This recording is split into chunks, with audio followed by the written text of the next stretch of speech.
Comment on adapte l'inadaptable? Apparemment, c'est devenu la spécialité de David Benioff et D.B. Weiss puisque 5 ans après la fin de Game of Thrones, ils reviennent avec une toute nouvelle adaptation d'une immense saga littéraire. Mais cette fois-ci, ils changent de registre et troquent la fantasy pour de la SF avec Le Problème à 3 corps adaptant l'œuvre du même nom de l'écrivain chinois Liu Cixin. Publié en 2008 en Chine, puis traduit en 2014 en anglais, cette trilogie de science-fiction s'est très vite imposée comme un incontournable du genre. D'autant plus qu'il est très rare d'avoir des œuvres de SF représentant la culture chinoise. Liu Cixin est d'ailleurs le tout premier lauréat du prix Hugo venant d'Asie. Le prix Hugo, si tu ne le sais pas, c'est un petit peu l'équivalent du prix Goncourt, mais pour des œuvres de SF et de fantasy. Il a récompensé de grands noms de la littérature de fiction comme Isaac Asimov, Neil Gaiman, Frank Herbert pour Dune, et même J.K. Rowling pour Harry Potter et la Coupe de Feu. Du coup, pour leur grand retour dans le monde des séries, les showrunners de GOT ont décidé de s'attaquer à ce monument de la hard SF, recommandé par Barack Obama, Mark Zuckerberg ou encore J.R.R. Martin. Mais cette fois-ci, ils seront 3 à la barre puisqu'Alexander Woo les a rejoints sur le projet. Alexander Woo, qui est principalement connu pour avoir été derrière la production et les scénarios de 6 des 7 saisons de True Blood. Et quand on connaît un petit peu le matériel de base, ils ne seront pas trop de 3 pour s'occuper de cet univers. Mais du coup, ça parle de quoi, Le Problème à 3 corps? Difficile de trop en parler sans spoiler vu le peu d'informations qui ont été données sur les supports officiels. Du coup, je vais te faire une toute petite présentation ici en utilisant uniquement ce que Netflix a communiqué et on se retrouve en fin de vidéo pour une partie avec un petit peu plus d'explications, mais peut-être du coup quelques spoilers. Le synopsis dit ceci. Dans la Chine des années 60, une jeune femme prend une décision désastreuse dont les répercussions à travers le temps et l'espace vont affecter un groupe de chercheurs brillants dans le monde d'aujourd'hui. Alors que les lois de la nature se dérèglent sous leurs yeux, 5 anciens collègues se retrouvent pour affronter le pire des dangers ayant jamais menacé l'humanité. Donc autant dire qu'on n'est pas vraiment beaucoup plus avancé avec ça. Mais si on ajoute les différentes bandes annonces, on peut aller un petit peu plus loin. La série se passera donc à la fois dans la Chine des années 60-70 et dans les rues de Londres que l'on connaît aujourd'hui. Lorsque les expériences menées par les plus grands scientifiques du monde commencent à échouer et que de plus en plus de scientifiques meurent de façon étrange sans que personne ne sache vraiment pourquoi, un enquêteur est chargé de résoudre ce mystère et va découvrir que l'affaire dépasse de très loin la simple vague de dépression collective. Son enquête va l'amener à s'intéresser à un mystérieux casque de VR qui ferait passer l'Apple Vision Pro pour un jouet pour enfants. C'est dingue, il n'y a pas d'écran, il n'y a pas de prise casque, putain, il n'y a même pas de port de chargement. En parallèle, un groupe de petits génies va se rassembler pour tenter, eux aussi, de faire la lumière sur tous les phénomènes inexpliqués qui se produisent depuis quelques semaines. Difficile de rester passif quand le ciel tout entier se met à clignoter et qu'on se met à voir un compte à rebours incrusté dans sa rétine.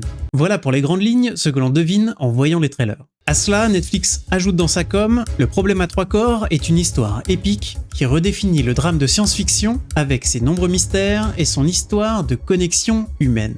Un programme sacrément ambitieux, mais il faut savoir que Benioff, Weiss et Woo ne sont pas les premiers à tenter d'adapter la trilogie. La Chine en est même à sa 3e tentative. Une première fois avec un film qui devait sortir en 2016 mais qui a été reporté jusqu'à nouvel ordre et qui visiblement a été totalement annulé puisqu'il n'y a plus aucune nouvelle depuis 6 ans.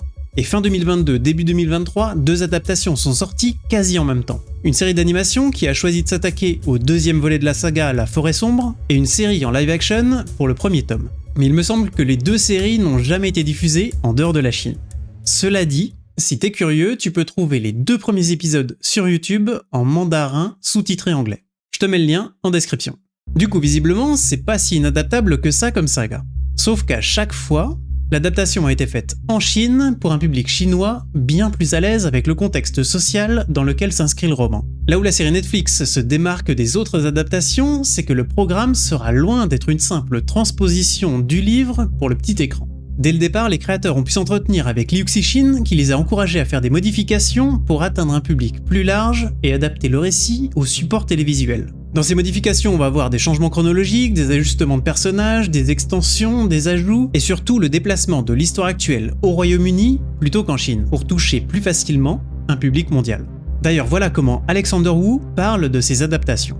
Fondamentalement, les livres et la télévision sont des médias différents. L'expérience de regarder une série télé est différente de celle de regarder un long métrage, qui est très différent de l'expérience de lire un roman. Ce que nous espérons faire, c'est transmettre à l'écran l'expérience plutôt que les détails exacts du roman. Ce qui est resté, nous l'espérons, c'est le sentiment d'émerveillement, le sentiment d'ampleur, d'échelle, où les problèmes ne sont plus ceux d'un individu ou même d'une nation, mais de toute une espèce.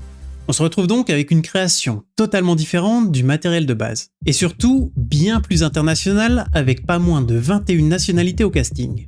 En parlant du casting, rien qu'en voyant le nombre de personnages principaux qui ont eu le droit à leur petite fiche de présentation, on comprend vite qu'il va falloir s'accrocher au début pour bien comprendre qui est qui. Du coup, pour vous faire gagner du temps, voilà ce qu'il faut retenir. Lui, c'est Dashi, l'enquêteur dont je te parlais plus tôt, ancien officier du renseignement au style peu orthodoxe, qui va être en charge de trouver pourquoi des dizaines de scientifiques décident tout d'un coup de mettre fin à leur jour. On a ensuite ce que l'on appelle le Oxford 5 en VO. J'ai pas encore trouvé de traduction officielle. C'est un groupe de 5 petits génies issus de la prestigieuse université d'Oxford. Dans ce groupe, on a Jin Cheng, une physicienne théoricienne qui est, d'après les bandes annonces, le moteur du groupe dans la recherche de compréhension autour des événements étranges qui arrivent. Ensuite, on a Saul Durant, qui lui est encore au stade d'assistant de recherche en physique à l'université puisqu'il n'a vraiment aucune envie d'avoir la moindre responsabilité. Oji Salazar, qui est apparemment le love interest de Saul, mais surtout une pionnière de la nanotechnologie. Et c'est elle qui, dans les teasers, se met à apercevoir le mystérieux compte à rebours. Vient ensuite Jack Rooney, qui lui a préféré quitter le domaine purement scientifique et utiliser son intelligence pour fonder un empire du snack. Et enfin Will Donning, qui a fait tout l'inverse et a décidé de rester à l'école et de devenir prof de physique. Pour le reste des persos, il y en a surtout 4 qui, je pense, seront vraiment importants. Wade, le chef d'une agence de renseignement planétaire, une sorte de CIA au niveau mondial qui visiblement connaît bien Jin Cheng. Yi Wenji, qui est la femme qui prend une décision désastreuse et qui du coup a le droit à une version dans les années 60 et une version dans les années 2020.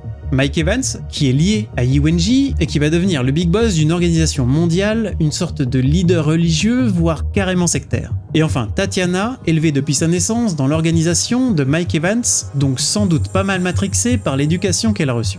Avec ça, normalement, c'est bon, on a la base des personnages et de leurs relations les uns avec les autres. Donc ça devrait être assez facile de suivre. Plus facile en tout cas que pour les premiers spectateurs de la série. Globalement, les retours des quelques privilégiés qui ont pu voir le show sont très bons, mais ils disent tous qu'il faut un petit peu s'accrocher sur les 2 premiers épisodes parce qu'il y a beaucoup d'expositions pour nous faire rentrer dans l'univers du problème à 3 corps. D'ailleurs, pourquoi ça s'appelle le problème à 3 corps ? Tout à l'heure, je disais que l'œuvre de Liu Cixin est une référence de la hard SF, un sous-genre de la science-fiction dans lequel les technologies et l'évolution des sociétés présentes dans le roman respectent l'état des connaissances scientifiques au moment de l'écriture du livre. On est du coup sur de la SF, mais de la SF relativement plausible plutôt qu'un truc totalement fantaisiste. Et ben en bon représentant de la hard SF, le problème à 3 corps doit son nom à un problème de mécanique céleste bien réel, le problème à n corps.